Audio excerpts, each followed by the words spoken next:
It's it's Wednesday night. It's What the Show, and we just all saw the Thunderbolts. And Robert, can I call you Bob? No, you're not. Absolutely. I saw Wallace Shawn die. Wallace Shawn is dead.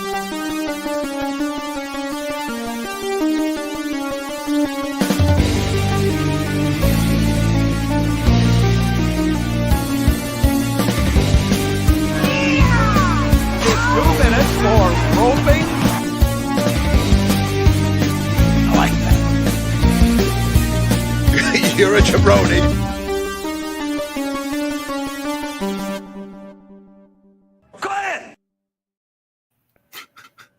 That's right. It is Wednesday night. It is What the Show, and I'm one of our co-hosts. My name is AJ Lancaster, and we will not call you Bob, even though Bob is my friend. Bob's a ledge. Bob was awesome. I liked Bob. I don't like Bob, but I like the name Bob. Not for me, but it's fair. How are y'all doing tonight? It's all good. We're always happy to have you on, Robert. I feel like it's been a minute, and since Juice is off seeing relics in Philadelphia, either the Liberty Bell or payphones, it seems like a perfect opportunity to have you come on and just shoot the breeze. I now need to know: did you ever go through a phase in your life where you went by Bobby? No. Or Robbie? No? You know what? Good for you. I respect that. Truly respect that, you know? Some people it doesn't fit, man. Like, I have never fully gone by the name Aaron. Yeah, it would just be weird if you were Aaron.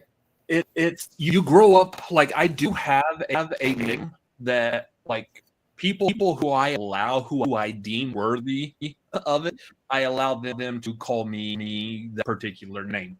Yeah. But yeah, it is weird that like if people like now that I'm an adult, I think, if people start calling me that name out of the blue, it would feel really weird and kind of like what you're saying. I don't think it fit, but like that particular name is a part of my personality. I do identify that name for those people. I mean, Robert is also fine, and I identify with that as well. But it's just so for AJ, that's just, it seems like I look at you and you look like an AJ. Granted, I've only known you as AJ, but I mean that fits my idea of your personality, if that makes Yeah. Robert, I think you're echoing quite a bit. Yeah, there's some kind of like weird sound issue going on for sure. Is it like y'all are hearing me echo? Yeah, double speaking. Yeah. Yep.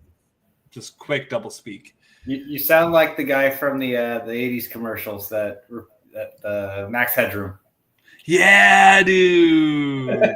He does sound like it was just bad because like this is totally a reference you'd get if it wasn't freaking out on you specifically.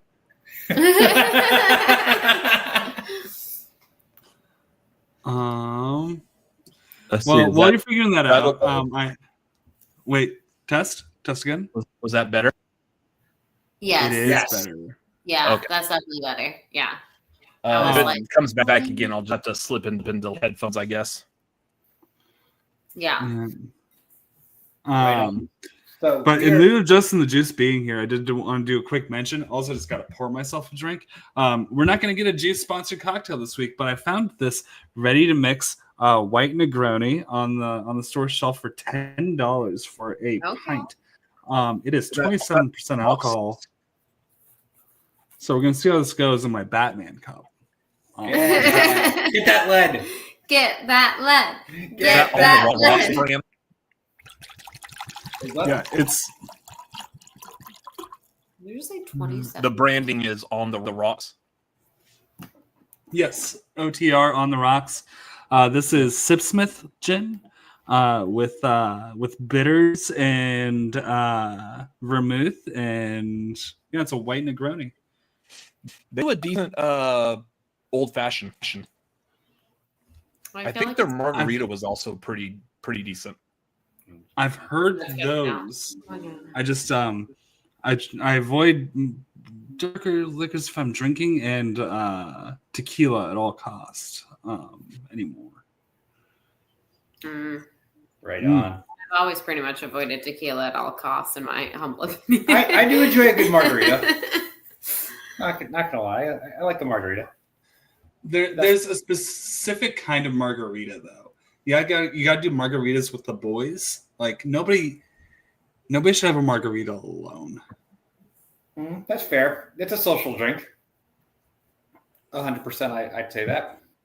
Yeah, I do see that. I do see that for sure. AJ, I need to know what was your cry count in Thunderbolts? How many times did you cry? At least 3. Right in. Yeah, at least 3. Okay. Spoilers for the substance, everyone. Yeah. Best Marvel movie since. What's that? How many times did you cry while watching The Substance? Constantly and consistently. So we counted as 1. Just one. But like, if we count like dry heaves, at least 7. I have to go make sure my daughter's not eating poison. I'll be right back. I liked Substance only because I saw all that the night before starting Fantastic Fest last year, and I don't feel like any of the movies at Fantastic Fest, even like Terrifier 3, which I'm a huge fan of that. I haven't think any of those compared to the Substance. Like I ruined that entire festival for myself last year, seeing the Substance the night before, and just nothing was hitting as good as the Substance did, except for they did play it during the festival, and it was phenomenal. Substance was my favorite movie of last year by a mile. Well, the top 3 were kind of all close, and then everything else was a mile. But you're doing Max Headroom again, man. It just started again. That's I how. don't know what's happening. But Either. But you have headphones in now, so I feel like it should be being better. I don't know what it's doing. My next got to be the internet connection. yeah, Could I mean be, it's a possibility. Hold on a second. We're gonna figure this out, y'all. So while Robert's figuring it out, the Thunderbolts was the first movie of our fantasy football draft movies to determine our draft order. So with a commanding first place lead, is Benny Brother Miss Hamlin. Benny, winning the summer right now, buddy. Winning it. I hope he legs out to a high draft pick at this point. Like, man, they go ahead. I think there's a pretty good chance. First off, if I'm not mistaken, it opened to 74 million. Yeah. There is enough word of mouth going around in a positive way, and I'll do this part without going into spoilers. There's enough, I haven't really seen anybody outright say, hey, I hated Thunderbolts. Like everybody who it's been positive reactions. So even though it didn't have like a 2018, 2019 kind of Marvel opening numbers wise, I don't think this is going to have like your typical 60, 70% Marvel drop, especially since nothing is really opening substantial this weekend. True. I think the chances of it making another $40 to $50 million are pretty good. Also, can we even feel guilty about spoilers when they did it is spoiling the movie at this point now? I was like, wasn't that a spoiler though? It doesn't give away any kind of a real plot. It just gives like, oh, we're gonna change the name and like, oh, okay. I mean, yeah, I would say yes and no. Again, is it like the main point of the movie? No, but is this kind of your coda big, last little moment of it, I suppose. It would be like, like if they called, Iron Man Tony and then they changed the name to Iron Man because of This Is Iron Man at the end. Yeah. That's very similar. I like Coda thing. Did y'all see Sinners? Yes. Loved it. Did you actually see the mid-credit scene? Yes. Yeah. That is the most perfect example of like doing that whole Coda thing. Like it wasn't necessary for the story was in like with the movie itself. It is a nice little bit that was added on. Just gives you a whole experience. So I feel bad for people that got up and left and didn't see that mid Oh, credits scene. 100%. Yes. My second showing of Sinners, like there was a couple that was there, and like they were framing the sides of the screen for me, like walking out of the theater, and they stopped to see the post credits, and I was like, "Guys, we got 5 more minutes. Go sit down." Yeah. And they were like, "Thank you." Yeah, that was a great scene. I will say the beginning of this year really didn't have a lot that really excited me at the movies or even on streaming. Like I didn't think this was a strong beginning of the year, and to have 2 back-to-back ones hit as hard as Sinners and Thunderbirds did, I'm like, okay, we're back on track. And looking forward to the rest of hoping the momentum holds, because there's a couple. That's the thing with a lot of what's coming out this summer for me is there was nothing that was like, for example, what Barbie or Oppenheimer was for people 2 years ago, with how much the anticipation level was. Like for me, Mission Impossible is my number 1 most anticipated movie of the year, and I'm absolutely going to see it opening weekend. But like comparing that to, for example, one of the Avengers movies, it doesn't compare. Right. Side note, by the way, just mentioning most anticipated movies, I have a new one after today. Yeah. Bethany, did you see the trailer for The Long Walk? Because there are kids on bikes. No, kids on bikes coming out this summer. There are. It's September, but there are kids on bikes. There's Mark Hamill. There is Cooper Hoffman. It's from Stephen King. Oh, I'm so ready. Sign me up. First of all, kids on bikes, I actually think should always be held for the fall. I think the fall is the perfect time of year for kids on bikes, in my humble opinion. I understand, obviously, some notable ones, including my personal fave E.T. did come out in the summer, but I just think fall, stream kids on bikes. Wait, was that so? That has a screenplay written by J.T. Molnar. Did y'all see Strange Darling? Strange Darling. I did not see Strange Darling. I've heard of it. So he directed Strange Darling, and it played at Fantastic Fest 2 years ago. It played half through Fantastic Fest. If y'all have ever been to like a film festival, specifically that one, it's about like 4 or 5 movies every day for like a little over a week. I got halfway through that festival, and I'll be honest, I got started watching movies. I'm still gonna watch them, but it was starting to, like, the whole pattern of getting in a movie theater, sitting down and watching another like hour and a half too long movie was starting to get dull.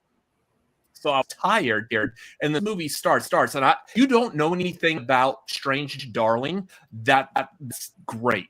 That is one of the epitomes of movies that you should know nothing about it. Just watch that movie, and it's amazing. What I will say though is it's a non-linear storyline. So like the movie starts and it pops up like chapter 3, and I'm like, one of those. I am not in the mood for this right now. I'm so tired. I can't guess. Just no. And I ended up focusing the entire time, and it was really good. It had me seriously hooked in. And by the time you find out what's really happening, you're like, whoa, it's amazing. Shout out. It was also Giovanni Ribisi's first cinematographer credit. He actually that's where I remembered this. And if I remember correctly, I want to say he shot the entire film on 35 millimeter. So it's gorgeous. You got like the fragmenting, you got the film artifacts in there, and it's so good. What's The Long Walk? Is this The Long Walk? Is the kids? I'm seeing a little bit of it, and I see how this is kids on bikes. Yes. Just an idea, Robert. Just with like the max headroom thing. You want to try going down to a lower camera resolution, see if that'll change the upload speed. And is it still having a problem? Yeah. It's been intermittent, but it just started again. What's really funny is like you'll say 3 words and it's normal, and then all of a sudden it just sounds like you've developed a stutter because it'll be like walk, and then back to normal, and then and I have a time wording as is. You're and then you get enthusiastic about something, and I'm like, this sounds awesome. And then I'm like, I don't want to interrupt you because you're on a roll right now, man. Yeah. I don't want to, First off, I'm always here for Robert Adams' enthusiasm, but the second thing is I can't wait to like put this on with the closed captioning on just to see you Yeah. keep losing. What I was saying the whole time. Or what we'll do is we'll go in and we'll do the Canadian captions and we'll make it right. You should see Strange Darling. It's a really good time. Sorry for having terrible Canadian. If it helps, I'm in Texas. So that being said, I actually have a Tim Hortons like down the road for me. I don't know why. Timmy Horton. I mean, like you get access to that coffee though. I mean, how is it? I haven't actually tried it yet. I'm not a coffee drinker. I'm the energy, but I'm also the type of person. I wake up like on days off. I will drink an energy drink and then immediately get right back in the bed and take a nap. So yeah, ADHD for life, bro. Yeah, that is exactly. So over the past like couple of years, I'm hoping that the max headroom thing isn't going into effect here. I've been researching more on mental health, and that's like why people haven't seen me on doing anything for the past like couple of months or so. So I got hit with really bad depression, and I just honestly moved to do anything. I can't find enjoyment in making content. I still want to. I do enjoy this, but yeah. So it's the combination of the ADHD and also depression. So yeah. Mental health's a bitch, man, especially when the world is falling apart. I will quickly also sum up. I know that was a bit of a buzzkill negative. We are coming back with content. Yes. Snacks is not dead. I absolutely love doing Cinema Fanatics. That will be back. In fact, a sneak peek. I actually got sent a request or an invite for a press screening to Final Nation Bloodlines. Mm-hmm. So it's on Tuesday of next week. So I will be going to that. I will be putting out like the out of the theater reaction. I will put out a spoiler-free review. So all that is coming down the line. And then I'm just working on our schedule. I have ideas for alternate content that I feel like is within our means of being able to present release. So and I'm also coming back and reactions on my channel, including a full ring of all of the songs on Lee Park's newest album. Mm-hmm. They've got they've got special edition coming out in like a or so. So I'll be ranking all of those songs. I just saw them in concert when they came to Austin. It was amazing. So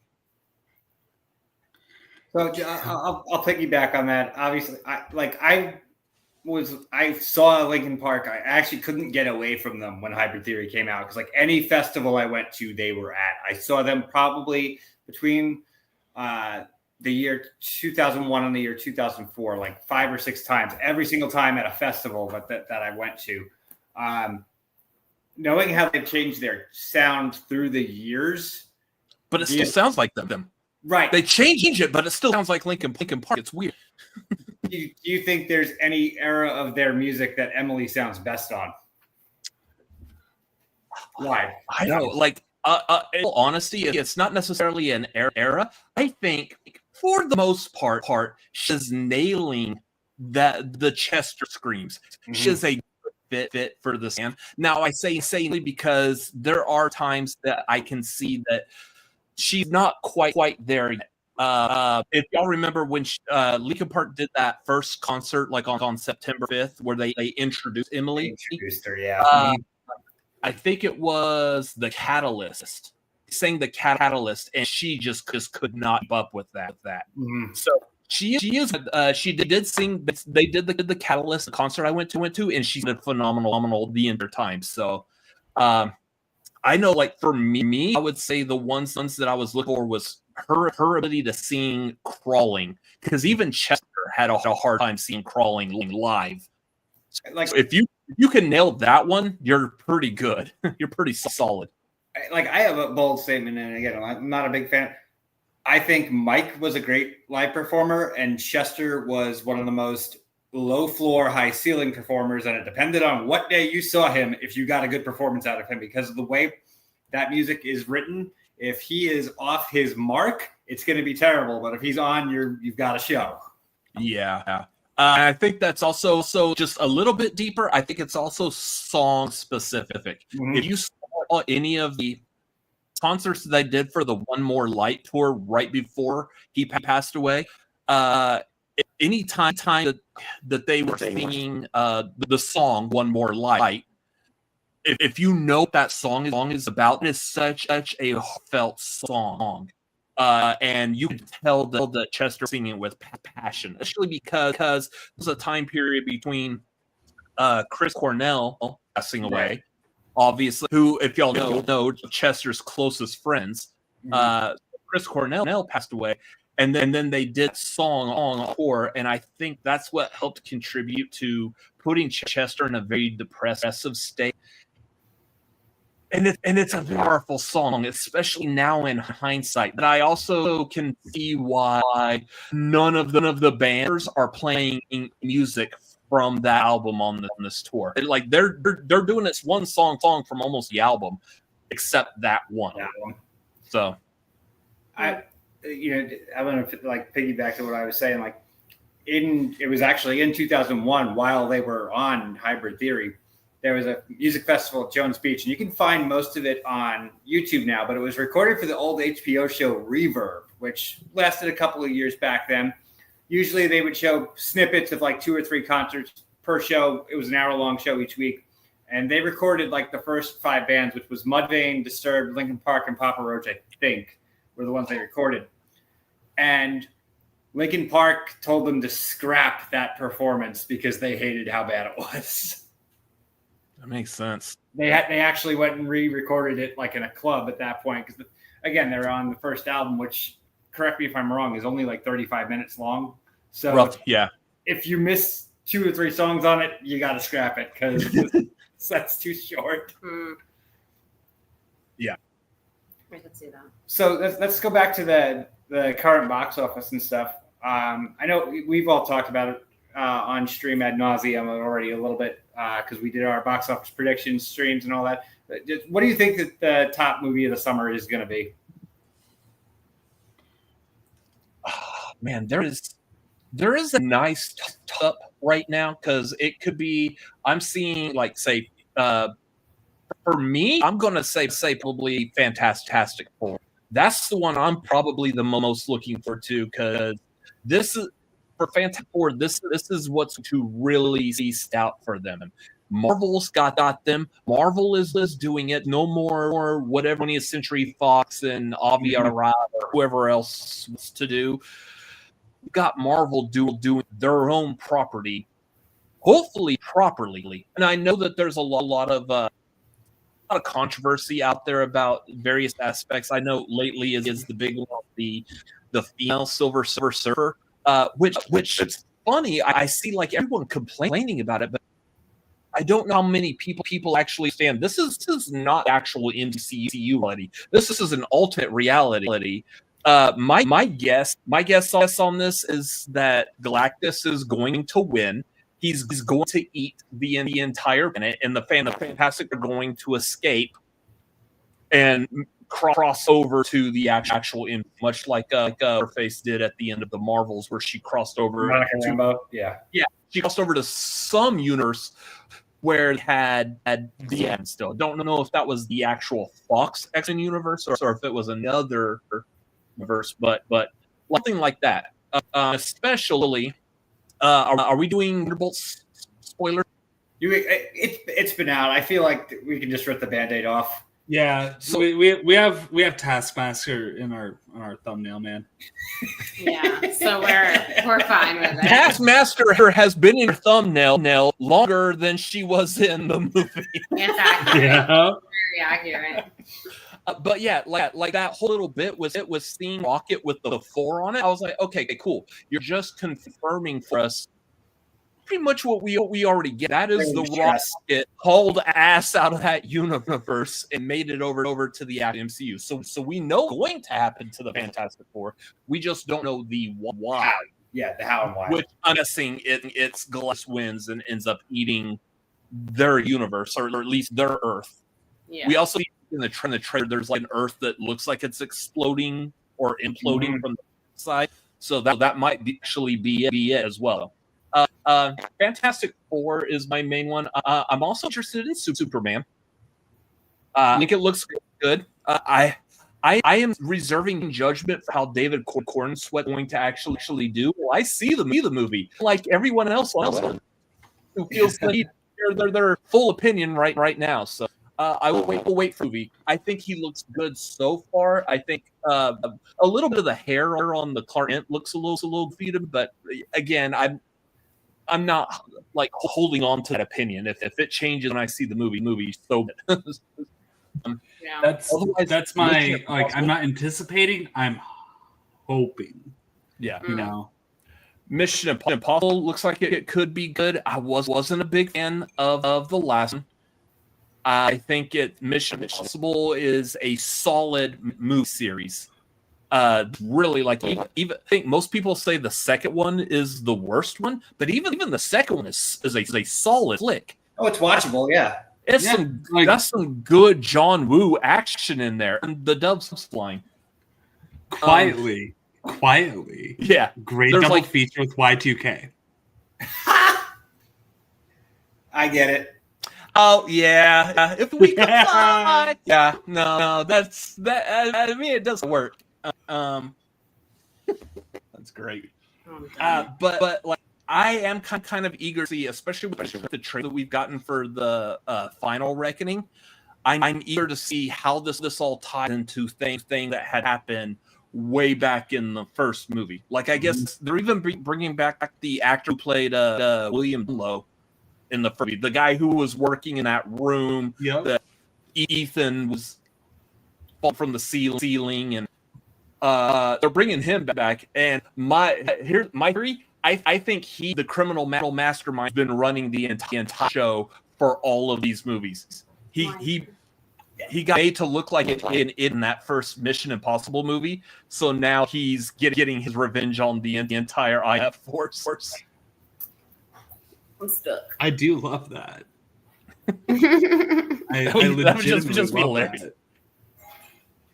I do Like love it's cheeky You know what enough I- that it just it's so good.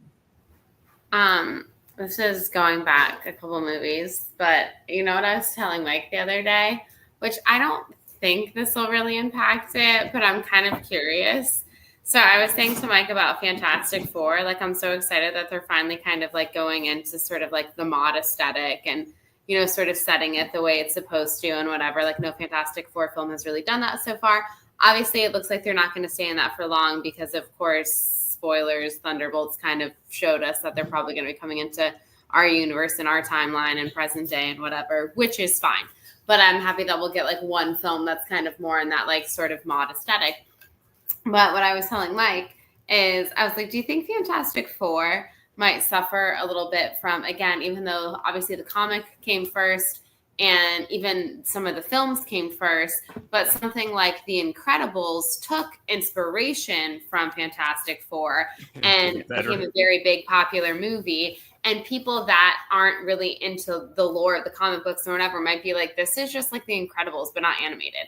Like if whoever gets there first, like I was saying, like something like a John Carter situation where technically Star Wars took a lot of inspiration from John Carter, but because the general population learned of Star Wars first, by the time John Carter comes out, people are like, well, this is just Star Wars. Like I'm just going to watch Star Wars. Yes, The Incredibles is, as people often say, the best Fantastic Four film that's been released thus far. Hopefully this one will be like that. And I was like, I am intrigued, like the general movie going public, how many people are going to be like, isn't this just kind of like The Incredibles? Again, will that deter them from seeing it? Probably not.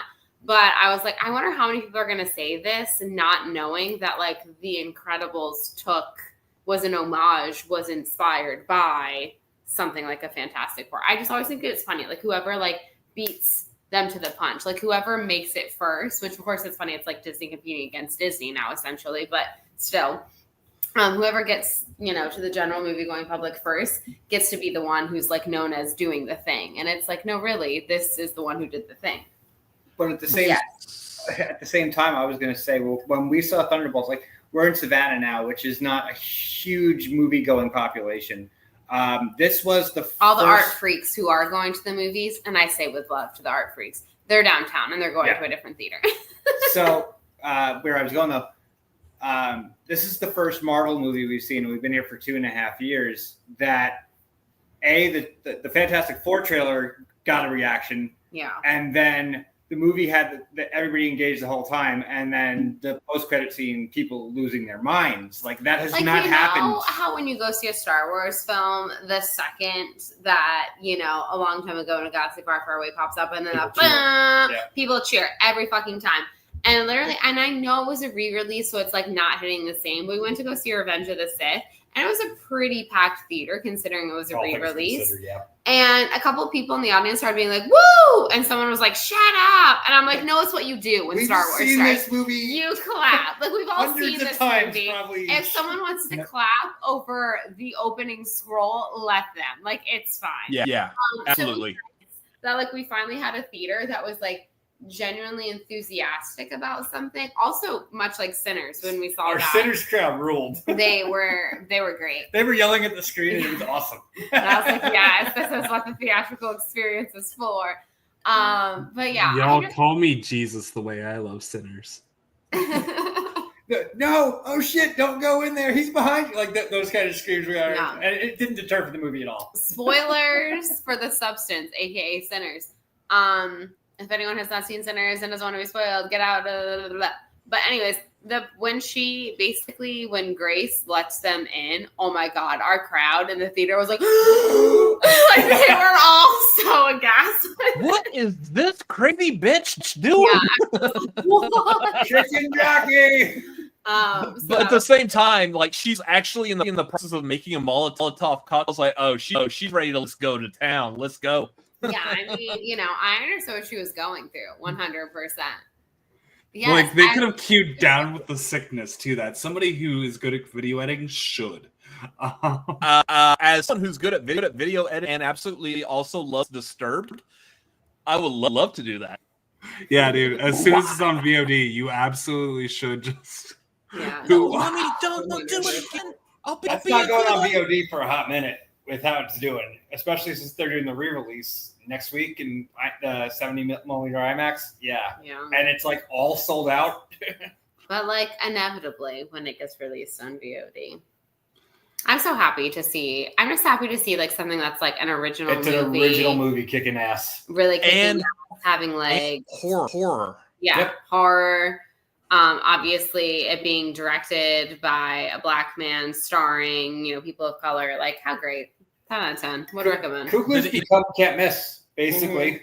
Did anyone else? I see anyone else making this comparison from like all the reviews or I've seen on cinema. Anyone else get a From Dusk Till Dawn vibe? 100%. Yeah, I heard that a lot. The first half of the movie is all about them and the characters. They're setting up this. Mm-hmm. This bar, this dance hall that they're creating, and I'm like, this sounds like a good time. And then the second half of the movie is how awesome is this good time, but we also got to do some fucking vampires, like that's From Dusk on, like completely. So I want to different with it. This is the Richard Cheese version of Down with the Sickness that was in the Dawn of the Dead remake, and absolutely that would be hilarious. If y'all have heard that. Oh, it's great. I've heard it. Come on, get down with the sickness. It's also in the Dragon Ball Z Trunks Abridged special. Of course you know that there. Was anyone surprised that AJ could bring up the Dragon Ball Z Abridged? Nope. No one is.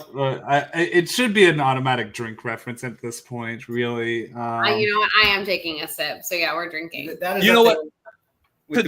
Today's my Friday night. I'll take any reason for it. I'll drink to that. Cheers to that. It's my Sunday. I do this every Sunday to me. That sucks. Well, have fun at work today, sir, or tomorrow. Yeah. No, don't worry. I'm just training somebody.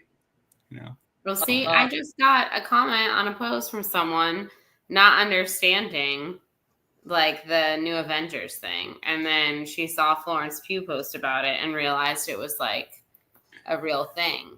And I'm like, yeah, see, people be spoiling. It's a little confusing the way they went about it, and like they were just like, well, we're just pulling that off and showing it. I like the fact that they had an asterisk by the name, because then at the end, when you can make that reveal, it's like that's a good reveal.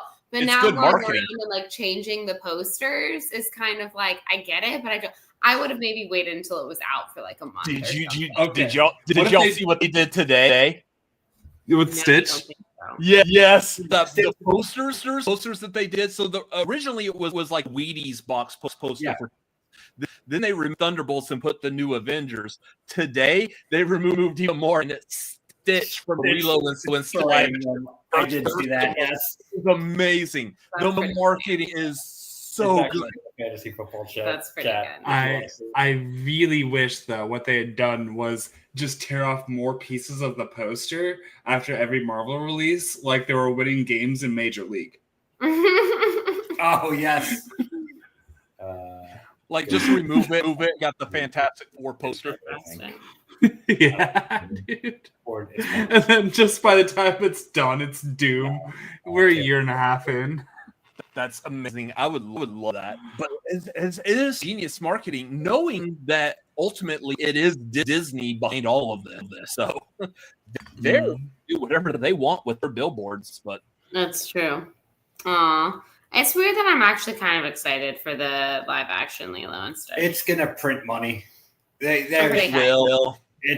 That's gonna make 400 million. You know what I'm super excited for, and no one is surprised. And it's not just because it's my movie, but I'm really excited for How to Train Your Dragon. I wish I could be. So I've only recently watched the first movie within the past 2 years. Last month. Yeah, I barely remember anything about it. I understand though it is a beloved franchise, and I think the live action's good. Who is it that they got playing? Was it Hiccup? Is Mason Thane from Black Phone? Yeah, it's the kid from Black Phone. Is gonna be. He looks good. And I love how they did Toothless, even though it's essentially the same CGI more or less movie, but added a little bit more detail to it. And I like that it looks like it could be live action whilst maintaining goofy CGI aesthetic. Cutesy. But did you see they got a little cat? Did you see that they got Benedict Cumberbatch to play the dragon though? Is it smart? Is he doing Mog voice? Is that awesome? Yeah, if Toothless suddenly sounds like Smog, I'm even more in, to be honest. I am so excited for it. I really hope it's good. I think it'll be good. If not, again, I'm not one of those people who is like, this thing bad, it ruined thing. I used to like, no, I still have the animated movies to go watch. I will still happily watch the original animated Lion King, and I never want to watch the other one again. It's fine. It didn't ruin my childhood. Like, I'm still kicking. It's crazy, whatever. Allegedly, Kathleen Kennedy has tried to ruin a lot of people's childhoods. Mine remains intact, so I'm good. Personally. Did y'all see Mufasa? No, I haven't seen it. I watched a little bit of it because I was testing a certain site I got added to see if it worked. Yo ho! Yar! Okay, I didn't Thanks, do Benny. But yeah, have I seen it in full? Nah. I don't know. At one point, I guess they did better as far as showing the animals emote. So they did hear what we were complaining about, and they let the animals emote.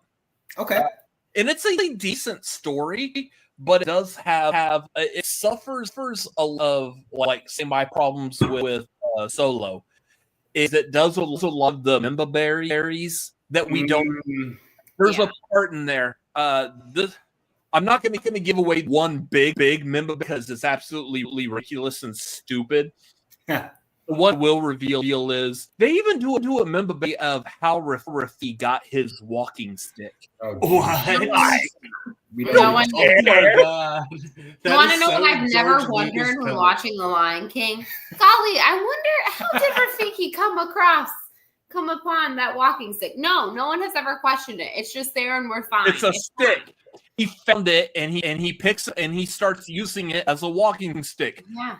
That's all I Spoilers. need to know. Speaking of So, Lion King, go ahead. AJ, then I'll go. Okay, so when I walk into to get my morning coffee every morning at work, I go into Scooters, which is like a Midwest knockoff Starbucks, and they have like a 60-inch TV that's right behind my shoulder. Just imagine where my door is right there.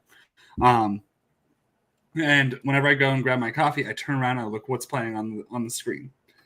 Go and get my coffee. I think it was about a week ago, and I turn around, and I'm jump scared. I legitimately got jump scared by the 2019 Lion King. Yeah, I mean it's fair. Because like there's been so many great mornings. My favorite morning I walked in there, I walked into the Master in Disguise during the turtle scene, and none of us my could keep goodness. a straight face. None of us. Like I love walking in and I love seeing what's playing because they always have something great. Usually, except for the one day they're like, you know what, fuck it, Lion King. Yeah. So Not good. So- not good. going back real quick to the Lion Dad, King. no, Dad, why?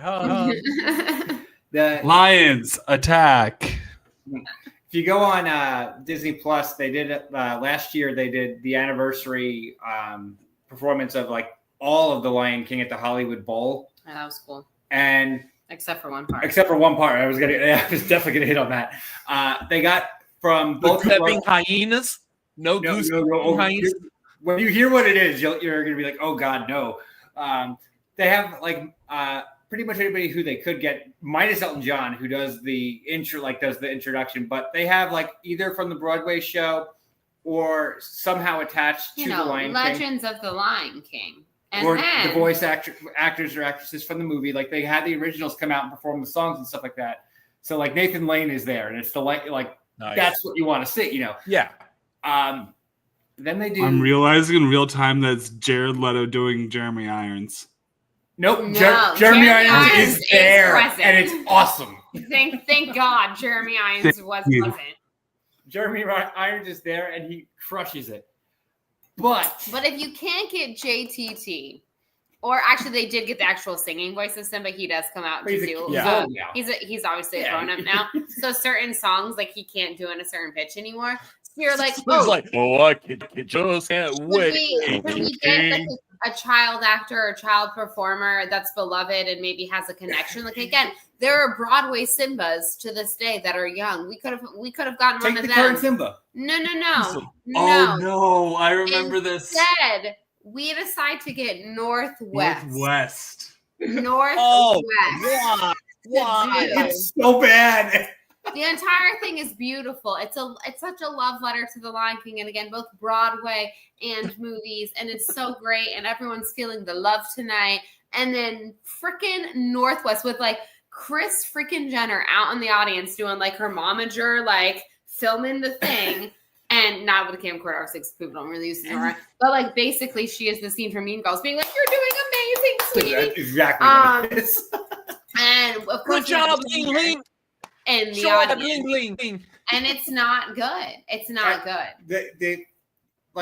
They have the whoever it is they have playing Yago, not Yago. What's the bird's name in Lion King? What's the bird's name in Lion King? I'm trying to Yeah, that's right. Well, Okay. Iago is Iago in that, the parrot.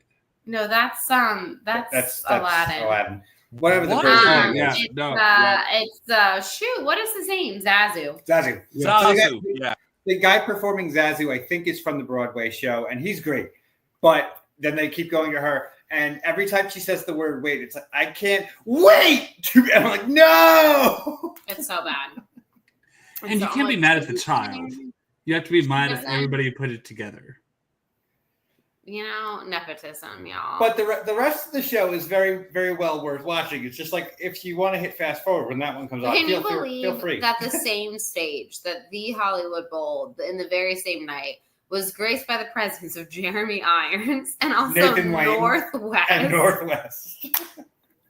Honestly, they could do a Cronenberg movie together. Like, But like they've both seen some stuff. They have Jennifer Hudson's there because she did her American Idol audition. Yeah. To my God. Can You Feel Love She Tonight? And absolutely slays the game. knocks it out of the park. Absolutely slays it. You're like, okay, I see a connection here. And she at least has actual talent. I understand why we brought her out here. I forget his name, but he's the guy who does the African chant at the beginning of the movie, and they wrote a bunch of things for him. Yeah, he is there, and that dude steals the show. Oh my God, he's so great. I saw the Lion King Broadway on tour when they came to Austin. It was a woman who did Rafiki doing the chant at the beginning, and she was amazing. Yeah, like I have absolutely. That was I love that. That's if you can see the Lion King on Broadway or so like cool. Broadway on tour, go see it. It is absolutely amazing.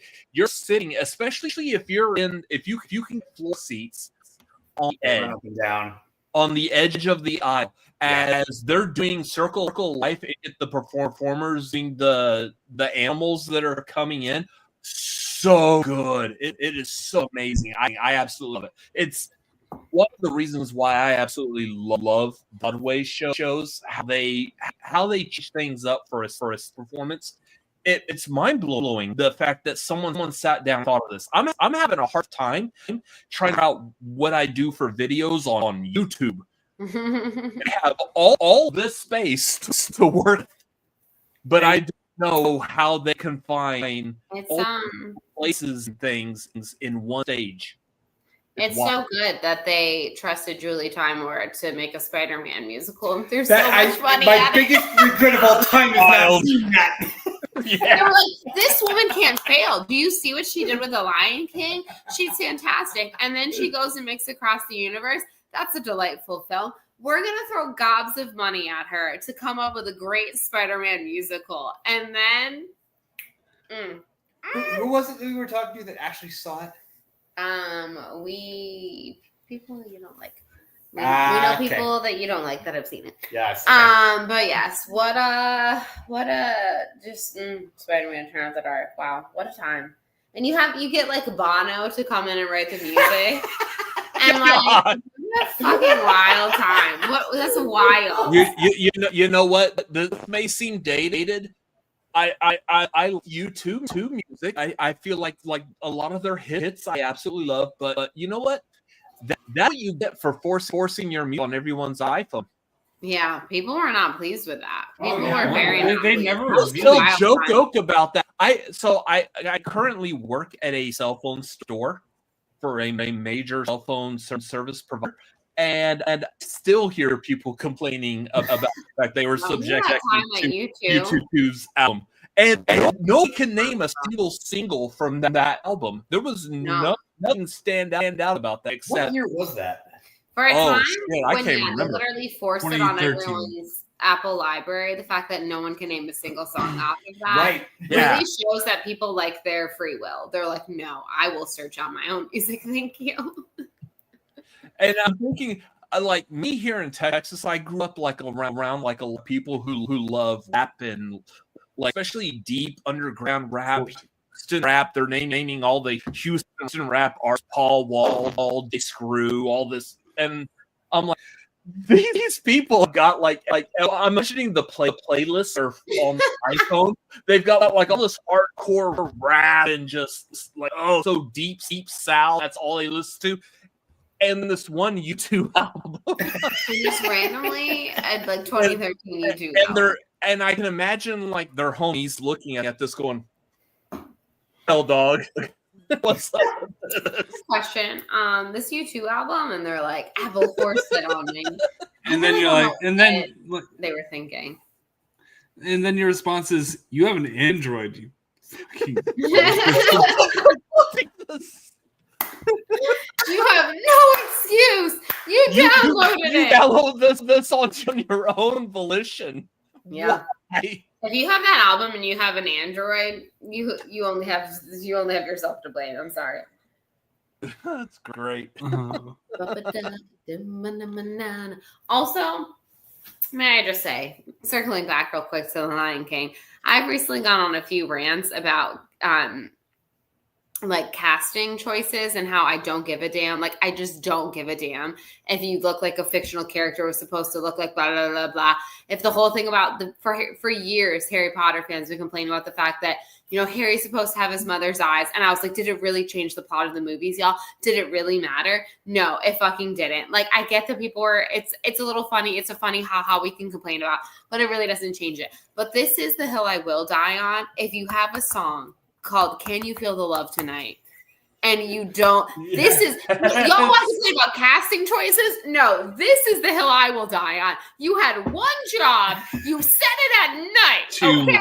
Why are they frolicking in the daylight? This is what I will die on. Oh, sure. The casting choices. Why is Astrid in How to Train Your Dragon not white? First of all, fuck you. But this is the hill I will die on. Can you feel the love tonight, not at night?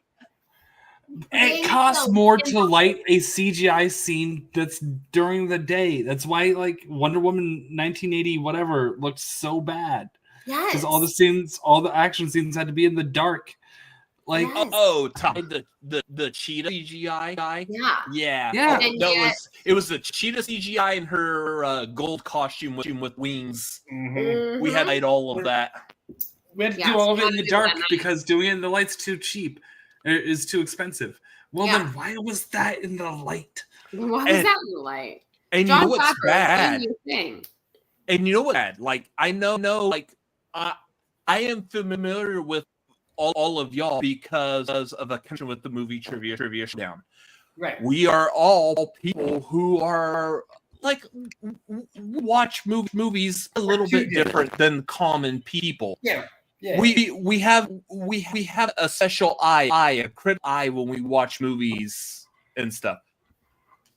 But this is a trope that's happening in movies that even like the common moviegoer is starting to notice. Hey, this is night because it's terrible looking CGI. All right, well, whatever. And it's like if normal people are picking up on this, then you need to fix something. Yeah. Right. Very true. Which I will say, bringing everything full circle, Thunderbolts, a lot of actual practical effects and practical sets, and good chunk of it. I will thank them for that.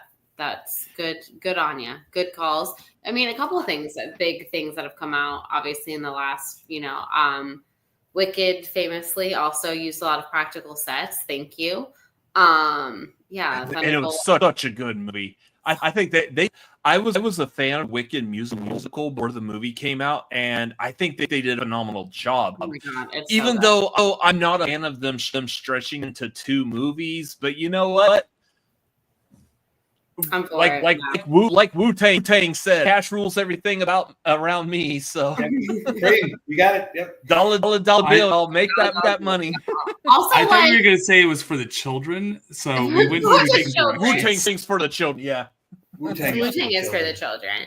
Also, like, I watched when the runtime came out for Wicked Part 1, and I was like, so stupid, we're splitting it 2 parts. This will be 3 hours for the first part. Like, what are they even doing? And yet I watched this movie, and I was like, they didn't really change that much from Act 1. How is this 3 hours? Yeah. But you know what? I enjoyed it. It doesn't feel its length. It's fine. But I really am sitting here going, I don't understand how in, like, the theater world we can do this act in a certain amount of time, and yet in a movie world, it's so much longer, and we really haven't changed that much. But you know what? Listen, I loved it. I'm ready for part 2. It's fine. Yes. And this is the one instance that, as someone who reacts to movie trailers, does review stuff. I won't directly say, like, we first of all, disclaimer on what I'll say. We did not get paid for anything. Right. So I will kind of sort of shill in the fact that they put together a video of all the YouTube reactors reacting to Wicked trailer, and in that one video, the Cinefanatics reaction was the first thing that played in that video. Holy crap! And shared by like John M. Chu's Twitter. I was like, holy shit, we're doing so far. We made it to an official, like, we're using your reaction. Again, I was a fan of Wicked beforehand, so with John M. Chu, there's a very short chance I'm gonna like them anyways. I like musicals, I like Wicked, I like John Chu. Yeah. I was gonna like the movie. Yeah. Weren't we supposed to have like 5 Crazy Rich Asians by now? Yeah, you would think. Asians. You would think. He's been busy, okay, AJ. He's Remembering, you know what? Tulips by hand to film Wicked. No, and he's amazing, and I'm just really happy that we have in this day and age found a director who like legitimately understands what directing a musical entails. Because I feel like for so many years we had directors that were like directing musicals, and they like didn't get it, and I'm like.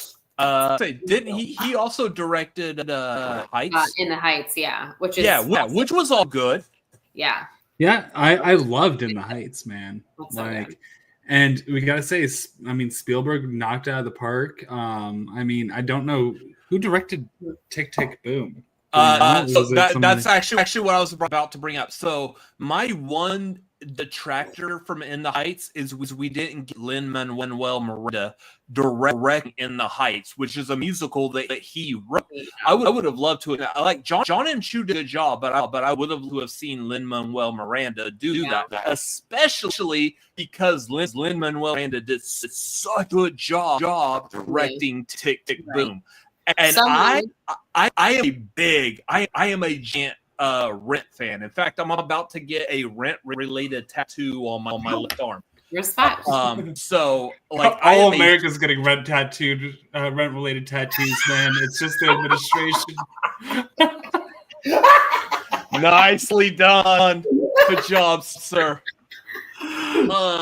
Wow. Okay. Well, I got nothing to add to this conversation. Thank you all for having me on. I'll see y'all in a year. Oh my God. Wow. Holy shit. I saw That's not Wallace even the Shawn one- die. Wallace Shawn is dead.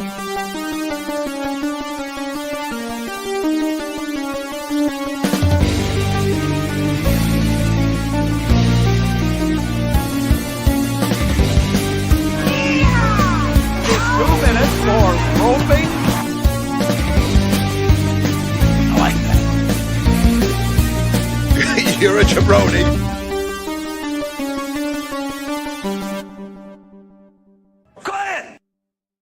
And may I just say